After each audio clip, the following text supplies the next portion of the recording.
Senhor Presidente, senhores membros do Governo, senhoras e senhores deputados. Permita-me, Senhor Presidente, começar esta intervenção com declarações do Senhor Ministro Pedro Marques em abril de 2018, quando o debate acerca do Plano Nacional de Reformas. Abro aspas. Depois da paralisia que encontramos, em que nem os projetos se faziam, lançámos o Ferrovia 2020, um programa ambicioso de modernização e construção de via ferroviária em cerca de metade da rede nacional, dos quais temos mais de 300 quilómetros de obras no terreno. Fecho aspas. Volto a abrir aspas. Os territórios do interior, que desde o início da legislatura elegemos como prioridade, são centrais na nossa ação governativa. Pois é, Sr. Ministro, isto que acabei de citar poderá estar na sua cabeça como desejo, mas a realidade e a vida dos portugueses é outra. É duríssima e agrava-se diariamente. Tudo isto, Sr. Ministro, disse-o em abril deste ano, não corresponde à verdade. O senhor não encontrou em 2016 o Ministério em paralisia, o senhor encontrou um Ministério que tinha acabado de sair de um quadro negro de finanças públicas, onde o senhor também teve as suas responsabilidades enquanto governante. O governo do PSD e CDS viram-se obrigados a capitalizar, reestruturar as empresas, dando-lhes sustentabilidade, racionalidade e razoabilidade. Foi isto que o senhor encontrou, um quadro de finanças públicas sustentável. É por isso que estas empresas públicas de transportes garantiam o serviço público em 2015 com melhores indicadores do que aqueles que temos hoje em dia. Ainda quanto à sua citação de abril de 2018, também não é verdade, é mesmo mentira, porque nem na altura nem agora que tenham construção no âmbito do Ferrovia 2020 300 quilómetros no terreno. O tal projeto ambicioso de modernização e construção ferroviária de que falava não passam de 10 quilómetros de eletrificação na linha do Minho, num troço entre Nine e Barcelos. Isto é brincar aos comboios, Sr. Ministro. É muito pouquinho, mas na realidade não tem mais para apresentar. Apenas uns miseráveis 5% de execução no Ferrovia 2020.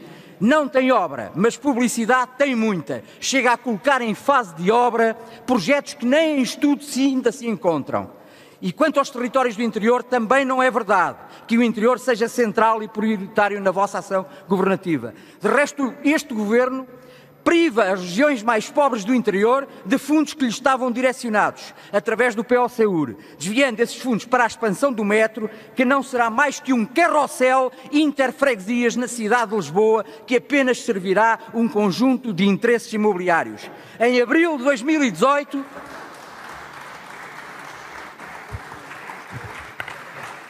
O senhor dizia, agora é que é. Estamos em dezembro e o que têm os portugueses? Têm menos investimento público. Só para dar um exemplo, 2016 e 2017 investiu menos 50 milhões de euros que o governo anterior tinha investido em 2015.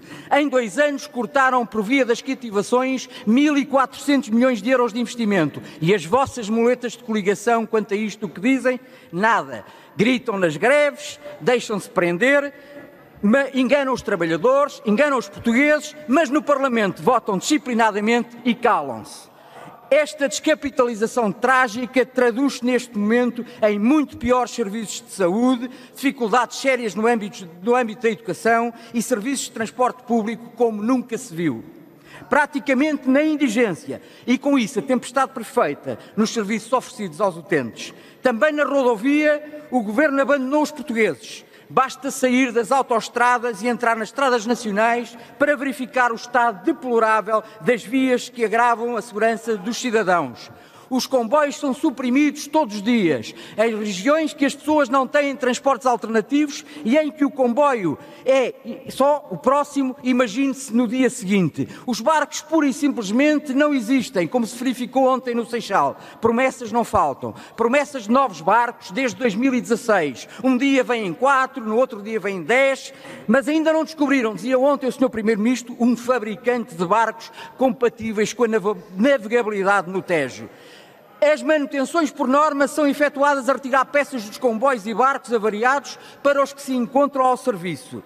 Para ajudar a tudo isto, o Sr. Ministro cancelou, assim que tomou posse, um programa de aluguer de comboios à Espanha, alegando ser preferível à aquisição. Acontece que acabou por não alugar, não comprou e atrasou 3 anos a aquisição dos comboios. Sem aquisição, sem aluguer, era lógico que preparasse um plano de contingência, efetuando um esforço de manutenção e reforço pessoal da EMF, a fim de recuperar o material circulante abandonado nas linhas, para fazer face às necessidades imediatas.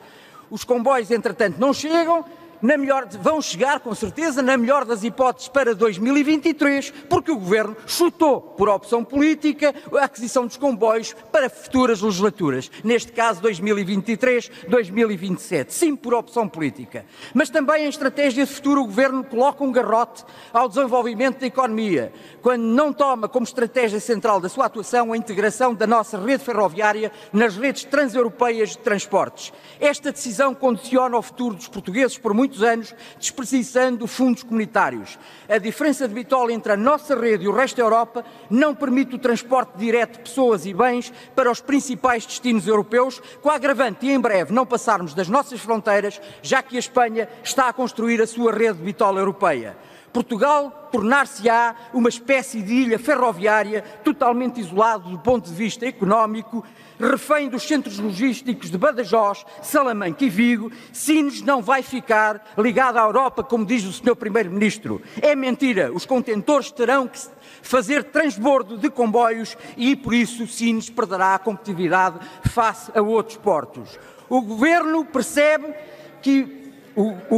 não percebe que evitar a concorrência quando toda a Europa liberaliza o setor é uma medida desprovida de racionalidade, que representará no futuro custos mais elevados para os exportadores e a impossibilidade de os consumidores poderem beneficiar da redução dos preços de mercado. É este abandono sentido e vivido por centenas de milhares de portugueses todos os dias que nos preocupa e que nos move. Nessa circunstância, deixo-lhe um conselho, Sr. Ministro. Pare, escute e olhe. Pare com a propaganda, escute os portugueses e olhe para a realidade sem fantasias. Tenho dito.